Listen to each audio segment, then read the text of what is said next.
Welcome back. Oh, welcome back. Well, thank you. Oh, wait a minute. What is going on? Wow, that is fancy, Every fancy. time. Now, if you were Got a looking little for that to special happen, effects it wouldn't. going on. I know, right? That's okay. We're going to Hey, get it everybody. together. Okay, so first off, before we forget, let me just tell you, we have these in-person events. We announced 3 times over last week that we were going to have the in-person event on December 16th, and we changed the date to December 17th. We did. So please make note of that. We still haven't confirmed the time yet, but it's December 17th for sure. So, anywho, let me just kick this off by telling you guys that You got a secret? it's not a secret, but this whole dating thing, going after you've been not dating or been in a long-term relationship or a marriage, and re-entering the dating scene is interesting. I hear more like a struggle. It is, and so when I was married, I would hear single women say, "Oh, girl, stay married. This dating life is such bullshit. These guys, all they want to do is come to your house and want you to cook. They just want to lay up, and they don't want to take you anywhere."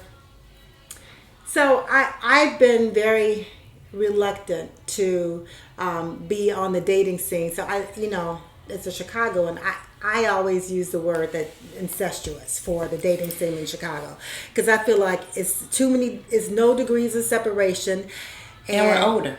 So and everybody has dated someone, right? Exactly. And I'm struggling with dating people's exes, and I don't want to date your ex or somebody that you've been with, and I don't care if it was 30 years ago. I just am not comfortable with that. And I'm not exaggerating with the 30 years. That's really how I feel. So it's you a made struggle. that abundantly clear a couple of weeks ago. Well, yeah, I did, but it's a struggle. So we're discussing today like how you re-enter the dating scene After a long-term relationship. After a long-term It's relationship. after you've been gone Or marriage. It's kind of like I would imagine how people, and this is probably not the best analogy. I probably shouldn't even use it, but it's too late because I already started.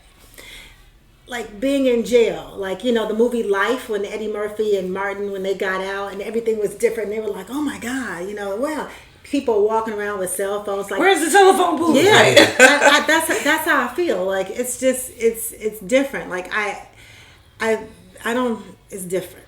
I do think that people who have been in relationships for like decade plus probably feel like a fish out of water. You have like been transported into like this new planet, and Right. everybody else is speaking this special language that you have no idea Like dating apps. what the freak they're talking about. Exactly. Could you imagine talking to people and everybody's using out acronyms and emojis, and they're like, well, what happened to real words and real phone calls? And DTF. I think it's a lot. What does that mean? Down to fuck. I had to really think about. Yeah, That's over my head. yeah. I had to think about what you. I was like, Detroit? No. So I'm on downfall. Right? so it is. It has been a bit of a struggle because Yeah. I am picky, and then you read articles about people who are divorced and they're getting back into the dating scene, and they're getting on dating apps, and the struggles that they're having, and those struggles are my struggles too. And I think that people who don't know me very well assume that because of my job, because I'm always traveling, that I'm just out, just wilding, from coast to coast and partying and dating every night. Nothing could be further from the truth, because I'm a lot more reserved than people think I am. Not only that, but I believe your job is a lot more intense than what people think. Oh, that is true. Anytime you have to deal with the public, Right. and have a high Right. level of customer service, Right. for every second of while you're on duty, is Yeah. a lot. Yeah. And you're talking about all these different personalities and people's, different cultures and idiosyncrasies and, Yeah. everything. You have to deal with all that and be alert. Yeah. And wear a lot of hats. So, yeah, it's not as easy. So, yeah, your job is not like you wow now. Right. By the time you get to the hotel and I'll call you, you like, girl, I'm about to go to bed. Yes. I will call you in the morning. Slam, click. Right. All I want to do is sleep, work out, and eat, and go back to bed. But in every relationship, especially a long-term relationship, I think that people have roles, right? Mm-hmm. You have a role. You had a role in your marriage. Right. You have a role in, your long-term relationship, Scary. I have my role in mine. And if you leave that relationship, that role is what you know, though. You have become the role has become you. And I think transitioning from that role into whatever role somebody else wants you to be or what they're used to is really a challenge for people. I don't think it's an easy feat, and it's one that a lot of people probably lose, because they don't know how to bend or be flexible, or to, the learning curve could just be so that they just fall flat. Morphing into something new is not easy because, acceptance sometimes isn't easy. And the things that you got used to are different. Like, for instance, when you were out dating, if that was, 5-10 years ago, those places are not the same. Yeah. And, in a long-term relationship, you get kind of, like you said, conditioned to your mate. So, Tuesday is date night for you. Wednesday is pizza night or whatever. But when you have to get back out, where do I meet people? And then you don't know stuff like, That's my challenge. I don't really meet people often because I don't go out a lot in Chicago, and I don't really go out a lot. So I have been on the dating apps, and the grocery store. That's where you meet people at the grocery store. Oh my God, it's the come up spot. So one of my friends, Everybody gotta eat. Right. And you can tell a lot. If you're buying a 50-pound bag of potatoes, I'm like, you got an army over there. One of my friends did in LA. Or they're a caterer. One of my friends in LA did tell me that. Okay, we got to be mindful of time. I'm just gonna flat out say it. One of my friends in LA said that he meets women in Whole Foods because women will go there after they work out and they're in their workout clothes, no makeup, and he gets to see their real faces. He's not against makeup because trust me, he is up there, but he wants to see their bodies. So he goes and I chuckled because I was like, my cousin and I we do exactly that. We go work out and then we go to Whole Foods. Yep. But I've never met anybody in Whole Foods. Me either. Not even. Not that I'm looking to meet anybody, No. but I don't even remember anybody saying So anything to me. we'll go out somewhere and she'll be like this. He's cute. Like for me, like pointing people out. And I'll be like, not really. Quickly though, as a man, it's a place that it's an easy place to start a conversation. Like, At the grocery store? oh, that's where the tomatoes. What are you cooking? It looks delicious. So, It looks delicious. Yeah, it looks like It's in a box. It's not even prepared. But it's just it looks delicious. it's just a conversation starter. And I might not even be talking about the food. Oh my goodness. Let's get back on track. I'm sorry. It also tells a little bit. Whole Foods tells the person, their habits, and I agree. they care about what they're putting in their bodies because they could go to any place and get food, but they're spending. Yeah, Only people I see in Whole Foods are women. I mean, for the most part. Like when we go, I only see like women and the workers. But dating apps have been. I see a lot of old men shopping at Whole Foods, like old. I see old women. So only old women Only care old about what they're people putting in their bodies. So I guess my challenge is definitely meeting people, and meeting people that have not been connected to folks that I am super familiar with. So that's one of your biggest challenges. That's one of my biggest challenges. Yeah. what I've seen from people that I know, one of their biggest challenges would just really be like the communication piece. Like if you're in a marriage, long-term relationship, I mean, unless it just went south at some point, the communication fell apart, it had to have existed for it to last at least a decade at some point. And people are used to sharing and having more open and honest conversations. And when you meet people today, I think a lot of people don't tell you what the hell is going on or really what they're thinking. It's just more doing. Do you know what I mean? Like, let's just do instead of let's get to know each other. And talk. And so you feel as that person, you know, transitioning into the single life, like you're always going to be a stranger to me. Right. You won't allow for me to get to know you. You probably, you know, may find yourself asking, what's wrong? Well, you know, is that okay? You know, and then you sound like this crazy person, you know. But especially if a lot of our interaction is texting, because I can't really get context from that. I don't really learn a lot from texting. Yeah. It's strictly communicative to me. You know, be here, I'm downstairs, come up, come down. You think at this age we're really doing that much texting?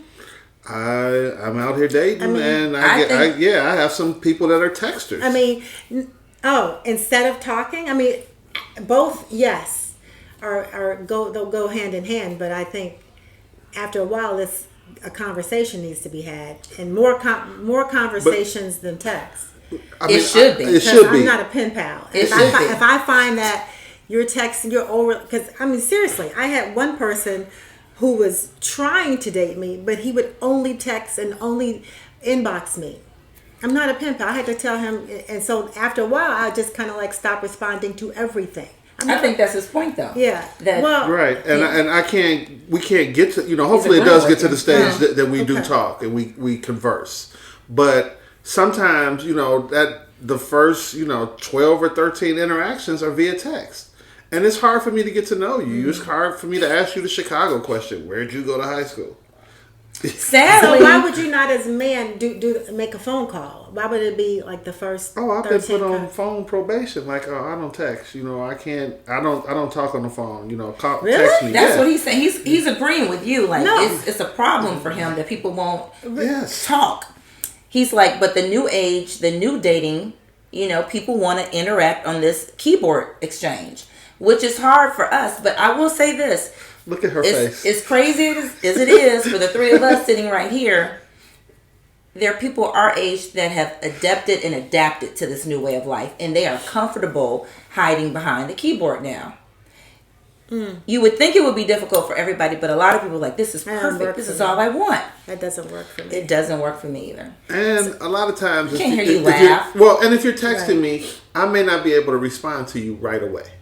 So then there's like, what happened? Did say the or I wrong lose thing? the whole Yeah. context of the conversation. Right. You know, Right. what you're saying has different meaning to me Right. later versus, you know, right in away. the moment. Yeah. What I am finding is for people who are like me or in my situation, what they're doing, instead of trying to meet new people, they're going back to like exes. Because that's a familiar thing. Like high school people that they dated in college, they're going back. They're dipping Girl, back. That's going out the world backwards. It's going out I the don't world disagree backwards. with that. Yeah. Yeah. Your time doesn't make the issue go away. Well, It just makes you Well, I forget mean, what like- the issue was, Well, but it still exists. It hasn't been successful for me, but some people I can kind of see, like, if you haven't seen each other in 20 years and you're like, okay, well, let's have a conversation. You know, I would hope that your thought processes are different 20 years later, but the comfort level is quasi there because you haven't seen each other in 20 years. So there's still a sense of familiarity and roots that you have with that person. Kind of. So some people are doing that. I do feel like if you know someone 20 years ago, it doesn't necessarily mean you know them today.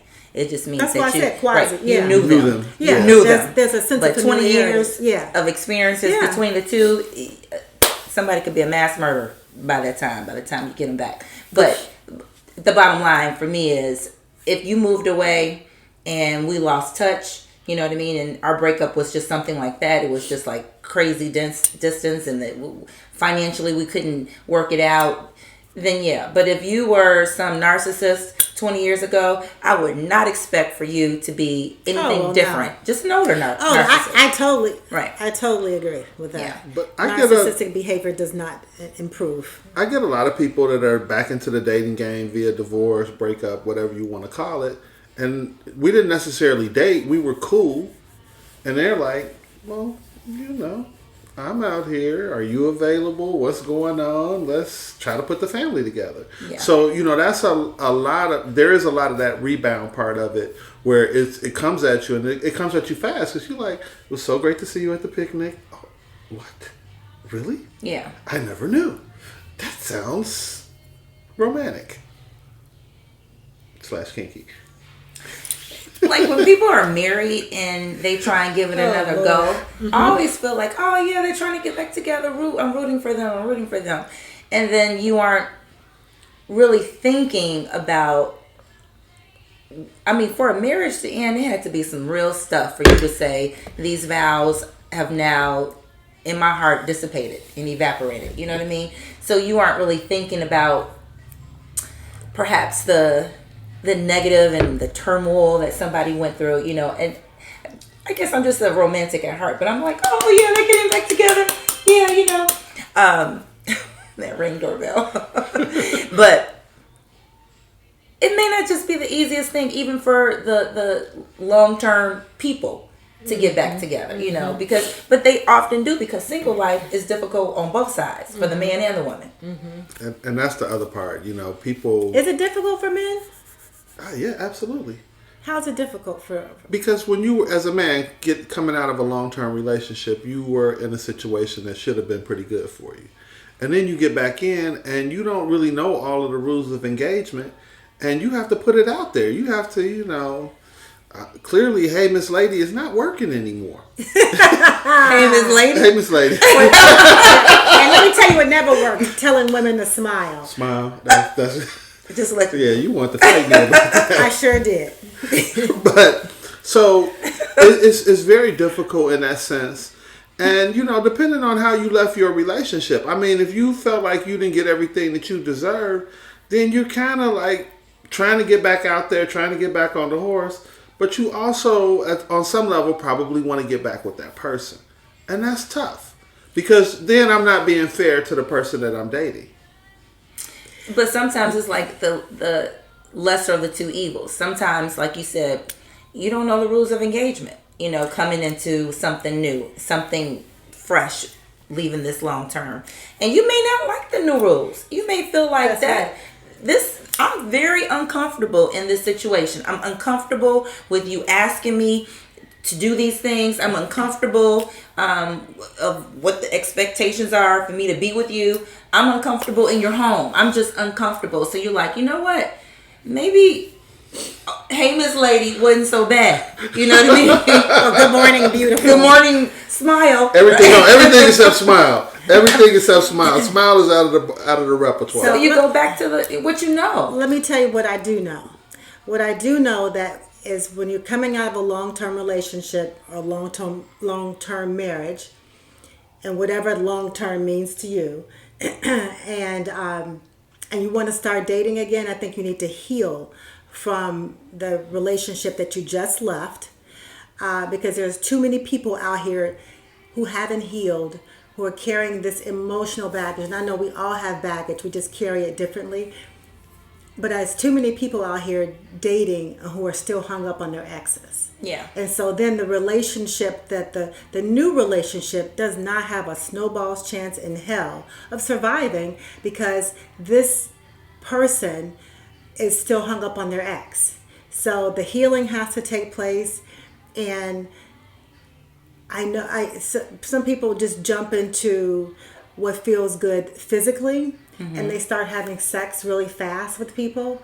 And not getting to know them. Not getting to know them, just wanting to feel good physically. And feel this void probably that exists. I do understand that when, as a married person, even when my marriage was not working and I knew that we were going to be divorcing, because we still had a friendship, we would still hug. And that's just healthy for you. So I had a friend who was going through a divorce, and she was my first friend ever that went through a divorce, and we were in our 20s. She went through a divorce, and she had very clear skin, like all of us, and she all of a sudden had just these bumps all over her back and her torso. And long story short, when she went to the doctor's office, they told her when asking her, the standard questions, what did you change in your diet, detergent? He was like, well, are you stressed? And she was like, well, I just went through a divorce. He was like, oh, that's it. You just need to go get massages every day. Human touch is important. So I'm saying this to say, people jump off into, I need physical touch. They start sleeping around really fast. I've known a couple of people who started doing that. And when I went through my divorce, I didn't want to do any of that. I wanted to just kind of sit back and chill and just kind of be a voyeur and watch and see who I wanted to be with, and who, I dated 2 people. It didn't work out because I'm not with either one of them, but I did learn a lot from both of them, different things. I learned what I want, what I don't want, what I can tolerate, what I can't tolerate.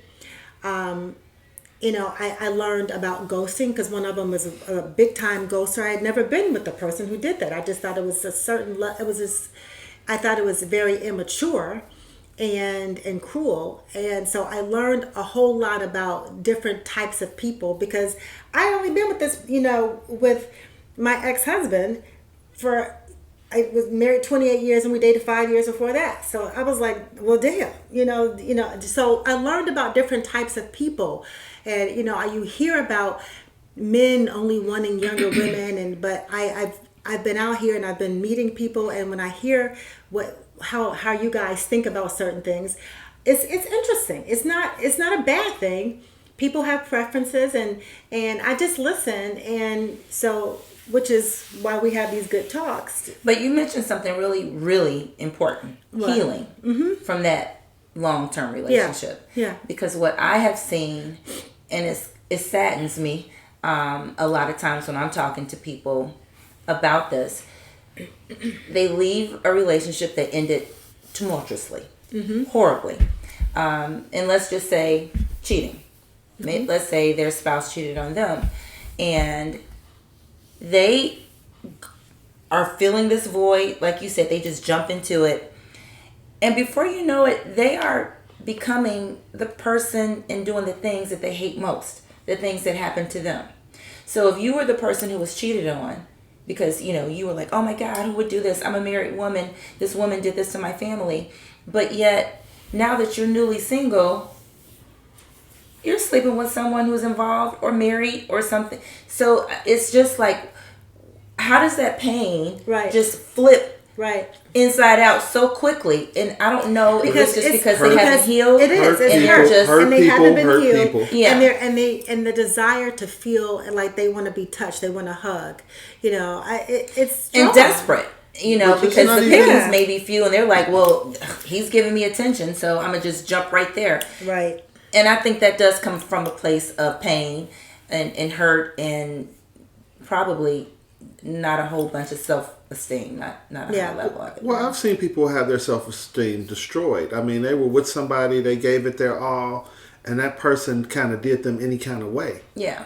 And then from there, they weren't able to, a good guy or a good person in the case was able to, came and was like, hey, I want to do this and I want to do that. And they weren't really receiving that. They didn't really feel the good guy, even though he wasn't the bad guy. And they were still, like you said, not recovered from what they had been through. Yeah. So, I really feel like the transition, healing has to be first on the list. Yeah, I agree. You had mentioned to me the other day, manifesting things. Mm-hmm. So if you leave a bad relationship, if it ends, manifest your future. Write down what you want. You know what I mean? Speak it. Put it on a vision it. board. Absolutely. Be clear and talk to God and ask for what you want and what you need. And what you have missed, ask for Him to fill in the gaps. I do that in a car.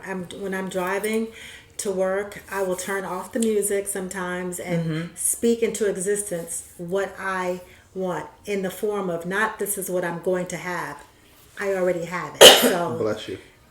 Just coughing. Yeah. So manifesting Thank you. is huge for me. Yeah. And take the zero on some BS. I mean, if it looks like BS, or if it smells like BS, or it reminds you of BS, just man, okay, that's not for me.